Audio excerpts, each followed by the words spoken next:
उन्हाळा आहे, बाहेर मार्केटमध्ये भरपूर अशा कैऱ्या आलेल्या आहेत आणि याच कैऱ्याचं आपण काहीतरी करायला हवं।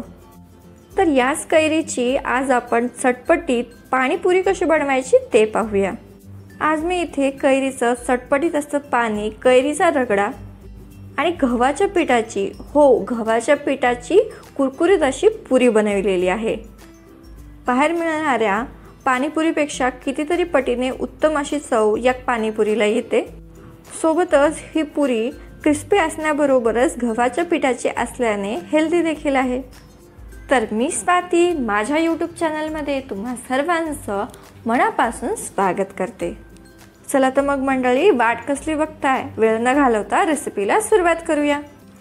कैरीचं चटपटीत असं पाणी बनवण्याकरिता इथे मी एक अर्धी कैरी बारीक अशी कापून घेतलेली आहे।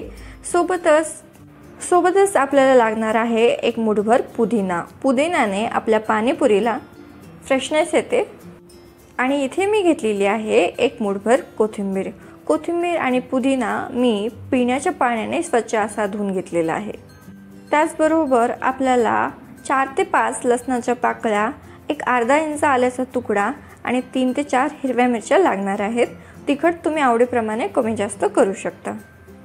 आता आपल्याला इथे घ्यायचं आहे एक मिक्सरचं भांडं। यामध्ये आपल्याला एक मुठभर कोथिंबीर घालायची आहे, एक मुठभर पुदिना आपण यामध्ये घालणार आहोत। आता कैरीचे काप घालायचे। कैरी तुम्ही आंबटपणानुसार कमी जास्त करू शकता। आता आलं, लसण, हिरवी मिरची घालायची, गरजेनुसार प्यायचं पाणी घालायचं आणि सर्व जिन्नस मिक्सरला बारीक असे वाटून घ्यायचे। इथे तुम्ही बघू शकता हे सर्व जिन्नस मी मिक्सरला छान असे बारीक वाटून घेतलेले आहेत। आता तुम्ही याचं डायरेक्ट पाणी बनवायला घेऊ शकता, पण मी याला गाळून घेते जेणेकरून आपलं पाणी एकसंत होतं आणि पाणीपुरी खाताना इतर जिन्नस दाताखाली येत नाहीत। आपण हे पाणी छान असं गाळून घेऊ। गरजेनुसार वरतून थोडंसं पाणी घालूया आणि परत एकदा हा मसाला आपण गाळून घेऊया। शेवटी उरलेला मसाला टाकून न देता एका वाटीमध्ये काढून घ्यायचा। आपण याचा नंतर वापर करू। आता या पाणीमध्ये आपण अर्धा लिटर पाणी घालणार आहोत। पाणीपुरीचं पाणी बनवताना प्यायच्याच पाण्याचा वापर करायचा। सर्व जिन्नस आपण छान असे कालून घेऊ आणि यामध्ये काही मसाले घालू। मसाल्यामध्ये अर्धा चमचा भाजलेल्या जिऱ्याची पावडर, एक पाव चमचा साधं मीठ, अर्धा चमचा काळं मीठ आणि एक मोठा चमचा आपल्याला यामध्ये चाट मसाला घालायचा आहे। तुम्ही हवं असल्यास यामध्ये काळी मिरी पूड देखील घालू शकता। सर्व जिन्नस व्यवस्थित कालून घ्यायचे आणि 1 तास 2 तासाकरिता पाणीपुरीचं पाणी मुरू द्यायचं, जेणेकरून जे मसाले आपण यामध्ये घातलेले आहेत त्याचा फ्लेवर रिलीज होते आणि पाणीपुरी चवीला छान लागते। पाणी सेट होतंय तोपर्यंत आपण पुरी बनवून घेऊ। पुरी बनवण्याकरिता इथे मी घेतलेली आहे एक अर्धी वाटी रवा। नॉर्मल बारीक रवा मी इथे घेतलेला आहे, जो आपण उपमा आणि शिरा बनवण्यासाठी वापरतो। आता यामध्ये समप्रमाणात आपल्याला गव्हाचं पीठ घालायचं आहे, म्हणजेच अर्धी वाटी गव्हाचं पीठ मी यामध्ये घातलंय। यात घालणार आहोत आपण चिमूटभर मीठ आणि अगदी चिमूटभर घालणार आहोत खाण्याचा सोडा, जेणेकरून आपली पाणीपुरी छान ठिसूळ होते। जर तुम्ही सोडा जास्त घातलात तर पाणीपुरी तेलकट होते। आता थोडं पाणी घालत पोळीच्या पिठापेक्षा थोडंसं घट्टसर पीठ आपल्याला भिजवून घ्यायचं आहे। पीठ छान मळून झालं की याला झाकून अर्धा तासाकरिता सेट होण्यासाठी ठेवूया। तोपर्यंत आपण रगडा बनवून घेऊ। रगडा बनवण्याकरिता इथे मी अर्धी वाटी पांढरे वाटाणे रात्रभर पाण्यामध्ये भिजवत ठेवलेले होते। हे वाटाणे एका मिक्सरच्या भांड्यामध्ये काढायचे आणि एक मोठ्या आकाराचा बटाटा कापून सालं काढून स्वच्छ धुवून यामध्ये घालायचा। यामध्ये गरजेनुसार पाणी घालायचं, चवीनुसार मीठ घालायचं आणि एक अर्धा चमचा घालायची हळद आणि कुकरचं झाकण लावून लो फ्लेमवरती 3 ते 4 शिट्ट्या आपण याच्या काढून घेऊ। 3 ते 4 शिट्ट्यामध्ये इथे आपले वाटाणे छान असे शिजलेले आहेत। बटाटे तर शिजतातच। आता चमचा घ्या किंवा मॅशर घ्या आणि हलके सर्व साहित्य मॅश करून घ्या। आता यामध्ये आपण घालणार आहोत जो पाणीपुरीचा मसाला उरलेला होता तो। या मसाल्यामुळे आपल्या या रगड्याला छान चटपटीत अशी चव येते। आपण यामध्ये मीठ ऑलरेडी घातलेलं होतं, म्हणून यामध्ये मी मीठ परत घालणार नाही। तुम्हाला हवं असल्यास तुम्ही घालू शकता। इथे आपला आता रगडा बनून तयार होतो। सोबतच इथे आपलं पीठ देखील छान सेट झालेलं आहे। पीठ एक वेळ छान असं मळून एकजीव करून घेऊ। यामधून पोळीपेक्षा छोटे छोटे गोळे तयार करून घेऊया। आता पाणीपुरीची आपल्याला पोळी लाटायची आहे। पोळी पोळपाटाला चिटकू नये म्हणून याला मी थोडासा मैदा लावलेला आहे। तुम्ही विचारताल मैदा का बरं लावायचं, गव्हाचं पीठ का बरं नाही? कारण गव्हाचं पीठ जर तुम्ही लावलं तर ते तेल जास्त शोषून घेतं आणि पाणीपुरी तेलकट होते।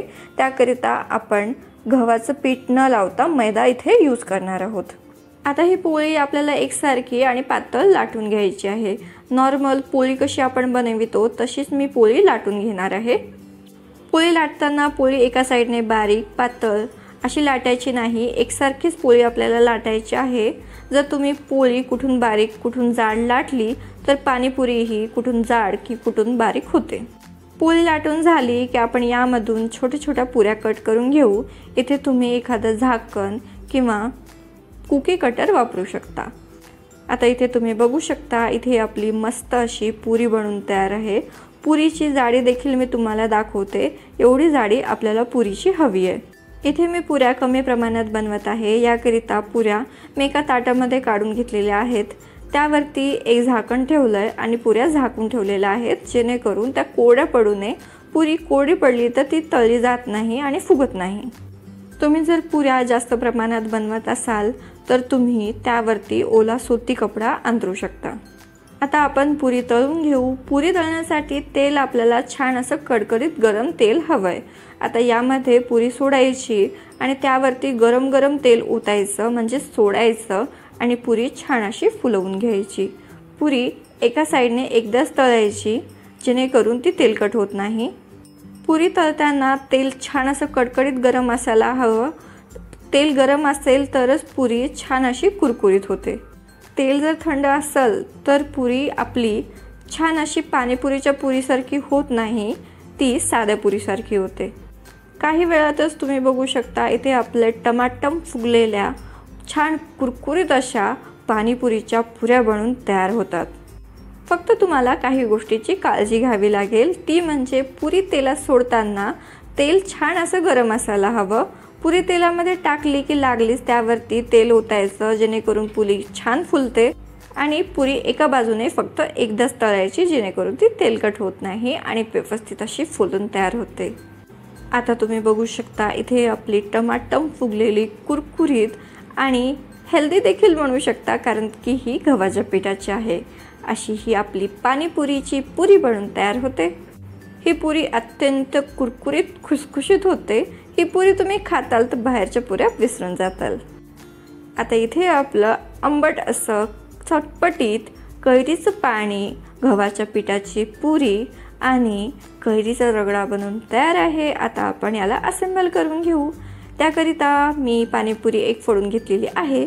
त्यामध्ये घालायचा आहे रगडा, थोडासा बारीक चिरलेला कांदा जर तुम्हाला आवडत असेल तर, आणि आपण बनवलेलं पाणी आणि मस्त अशी चटपटीत पाणीपुरी एन्जॉय करूया। तर मंडळी, आजची रेसिपी आवडली असेल तर व्हिडिओला लाईक करा, तुमच्या फ्रेंड्स आणि फॅमिलीसोबत देखील शेअर करा। माझ्या चॅनलवर नवीन असाल तर चॅनलला सबस्क्राईब करा। लवकरच भेटूया अशाच एका नवीन रेसिपीसोबत। तोपर्यंतसाठी धन्यवाद।